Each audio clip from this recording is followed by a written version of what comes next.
ये सारी चीजें सिर्फ उन लोगों के लिए महत्वपूर्ण हैं जो लगातार कोशिश कर रहे हैं कि अपने जीवन को बेहतर कैसे करें, थोड़ा और बेहतर काम कैसे करें, जीवन के दूसरे आयाम को कैसे खोलें। अगर ऐसी चिंताएं हैं, फिर आप इस मशीन में किस तरह का भोजन या ईंधन डालते हैं, ये बहुत बहुत महत्वपूर्ण है। योगिक संस्कृति में हम भोजन को 3 वर्गों में बांटते हैं: पॉजिटिव प्राणिक भोजन, नेगेटिव प्राणिक भोजन और जीरो प्राणिक भोजन। पॉजिटिव प्राण का मतलब है कि जब आप उसे खाते हैं तो वो शरीर में एक तरह की प्राणिक ऊर्जा लाता है। नेगेटिव प्राण शरीर से ऊर्जा निकाल लेता है। जीरो न देता है न लेता है, उसे बस स्वाद और आलस के लिए खाया जाता है। तो If you eat positive pranic food, energy will reverberate in a dynamic way. अगर आप पॉजिटिव प्राणिक भोजन खाते हैं तो ऊर्जा सक्रिय रूप से स्पंदित होगी। खासकर कुछ चीजें जो बहुत ज्यादा पॉजिटिव हैं, उनमें से एक है सफेद कद्दू। सफेद कद्दू बहुत ज्यादा पॉजिटिव है। आप मेरे ख्याल से इन दिनों आप सिर्फ उसे अपने घर के सामने लटकाते हैं या सड़क के 3 कोनों पर तोड़कर भैंस को दे देते हैं, लेकिन आप उसे नहीं खाते।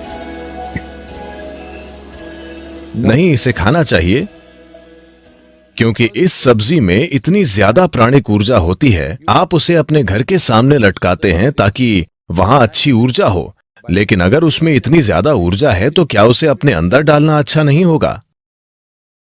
उसे आपके अंदर डालना अच्छा है, खासकर अगर आप इस पर कई प्रयोग हुए हैं। अगर आप रोजाना 1 गिलास सफेद कद्दू का जूस पिएं तो आपके शरीर में कैंसर कोशिकाओं की संख्या बहुत कम हो जाएगी और आप साफ तौर पर देखेंगे कि आपकी बुद्धि की तीक्ष्णता बढ़ जाएगी। खासकर बच्चों को सफेद कद्दू का जूस जरूर पीना चाहिए। रोज सफेद कद्दू खाने से आप साफ साफ देखेंगे कि आपका दिमाग बहुत स्पष्ट और तेज हो गया है। कुछ हफ्तों तक सफेद कद्दू का सेवन करने से ही यह दिखने लगेगा। आप देखेंगे कि सुबह आप कॉफी पीते हैं, वो आपको चिड़चिड़ाहट के साथ ऊर्जा देता है। आप 1 गिलास सफेद कद्दू का जूस पिएं, वो आपको जबरदस्त ऊर्जा देगा। साथ ही वो आपको बहुत बहुत शांत भी रखता है। आप उसे जितना पी सकें उतना पीना चाहिए। लेकिन वे लोग जिन्हें अस्थमा है, जिन्हें आसानी से सर्दी खांसी हो जाती है, ऐसे लोग अगर सफेद कद्दू का जूस पिएंगे तो आपको तुरंत सर्दी हो जाएगी, क्योंकि ये शरीर को ठंडा करता है। अगर ऐसी समस्या है तो ऐसे लोगों को हमेशा सफेद कद्दू के जूस में थोड़ा सा शहद या काली मिर्च डालकर पीना चाहिए। ये सफेद कद्दू के ठंडक लाने वाले असर को कुछ हद तक कम कर देगा। जब हम जिंदा रहने के लिए खाते थे तो हमें जो मिलता था हम खा लेते थे। अब जबकि हम चुन सकते हैं, हमें वो चुनना है जो शरीर के लिए सबसे अच्छा है। अगर हम इस तरह नहीं चुनते तो हम किसी तरह जीकर चले जाएंगे। ये सारी चीजें सिर्फ उन लोगों के लिए महत्वपूर्ण हैं जो लगातार कोशिश कर रहे हैं कि अपने जीवन को बेहतर कैसे करें, थोड़ा और बेहतर काम कैसे करें, जीवन के दूसरे आयाम को कैसे खोलें। अगर ऐसी चिंताएं हैं, फिर आप इस मशीन में किस तरह का भोजन या ईंधन डालते हैं, ये बहुत बहुत महत्वपूर्ण है। धरती पर पाया जाने वाला इकलौता पदार्थ जिसकी रासायनिक बनावट लगभग इंसान के खून की तरह है। अगर इसका यूं ही सेवन किया जाए तो इसका एक तरह से असर होता है। अगर इसका सेवन ठंडे पानी के साथ किया जाए तो इसका असर अलग होता है।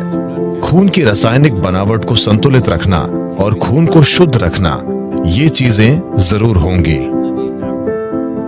बच्चों की बौद्धिक क्षमताओं को बढ़ाने के लिए ये एक अद्भुत आहार है।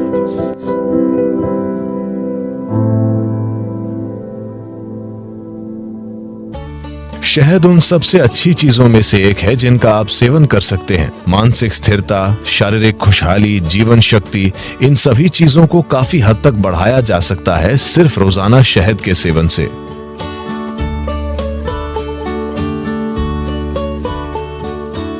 शहद इस धरती पर पाया जाने वाला इकलौता पदार्थ है जिसकी रासायनिक संरचना लगभग इंसान के खून की संरचना की तरह है। अगर आप कुछ चीजें बदल दें तो ये लगभग खून जैसा है। शहद का दैनिक सेवन आपके स्वास्थ्य के लिए बहुत कुछ कर सकता है, खासकर वो लोग जिन्हें अधिक बलगम की समस्या है। यह आपके दिल के लिए बहुत अच्छा है, आपके दिमाग के लिए अच्छा है, यह आपके मन को सतर्क रखता है और ये बहुत ऊर्जा देता है। तो हर दिन शहद का सेवन बहुत कुछ कर सकता है। खासकर अगर आपके बढ़ते बच्चे हैं तो उन्हें रोज शहद का सेवन करना चाहिए। ये उनकी बुद्धि और हर तरह के विकास के लिए बहुत कुछ करेगा। सफेद कद्दू भी। सफेद कद्दू और शहद दोनों चीजें एक साथ मिलकर बच्चों के लिए एक शानदार आहार हैं, उनकी बौद्धिक क्षमता को बढ़ाने के लिए। सभी चीजों में एक मूंगफली। मैं मूंगफली के बारे में विशेष रूप से उत्साहित हूं क्योंकि मेरे जीवन में एक दौर था जब मैंने सिर्फ मूंगफली और केले पर जीवन बिताया, बस इतना ही। क्योंकि इसमें वो सब कुछ है जो आपको चाहिए। बस भिगोई हुई मूंगफली, बस इतनी मूंगफली रात भर भिगोकर और एक केला, मेरा पूरा दिन निकल जाता था। और पूरी तरह से सक्रिय, ज्यादातर लोगों की कल्पना से भी ज्यादा सक्रिय। इसमें आपका जीवन चलाने के लिए सब कुछ है। यह अपने आप में एक संपूर्ण भोजन है। अगर आप इसे 6 से 8 घंटे तक भिगोते हैं तो पित्त निकल जाता है। आप पित्त जानते हैं, एलोपैथिक डॉक्टर इस पर ध्यान नहीं देते, लेकिन आयुर्वेद इसी पर आधारित है। उष्ण, शीत और पित्त, इससे पित्त निकल जाता है। और इस भीगी हुई मूंगफली को अच्छी तरह चबाकर खाना। बस ये पक्का करें कि ये जेनेटिक इंजीनियरिंग की हुई बकवास नहीं है। एक चीज ये है कि शायद इसमें जेनेटिक बदलाव किए गए हों। अब वो ये नहीं लिखते कि किस में बदलाव किया गया है और किस में नहीं। एक और चीज ये है कि आप इस हद तक फर्टिलाइजर और कीटनाशक डाल रहे हैं कि मूंगफली अब मूंगफली नहीं रही।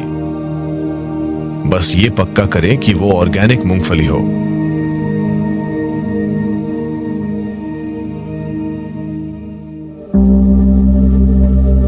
अगर आप नाश्ता बनाना चाहते हैं, आप एक रेसिपी चाहते हैं, तो मुट्ठी भर मूंगफली लीजिए, उसे 6 से 8 घंटे तक पानी में भिगोइए, इसे मिक्सर में डालिए। अगर आप कोई फल डालना चाहते हैं तो एक केला या आप जो चाहें वो डालें। केला उसमें अच्छा लगता है, आप कोई दूसरा फल भी डाल सकते हैं। अगर आप चाहें तो थोड़ा शहद भी डालें। 2 मिनट, शानदार नाश्ता तैयार। इसे बनाने में केवल 2 मिनट लगते हैं। अगर आप इसे थोड़ा पतला चाहते हैं तो इसमें थोड़ा और पानी डालिए और बस इसे पी लीजिए। आप इसे दलिया जैसा चाहते हैं तो इसे गाढ़ा बनाइए और इसे खा लीजिए। आप देखेंगे कि ये आपको आसानी से 4 से 5 घंटे तक ऊर्जा देगा और ये बहुत पौष्टिक है।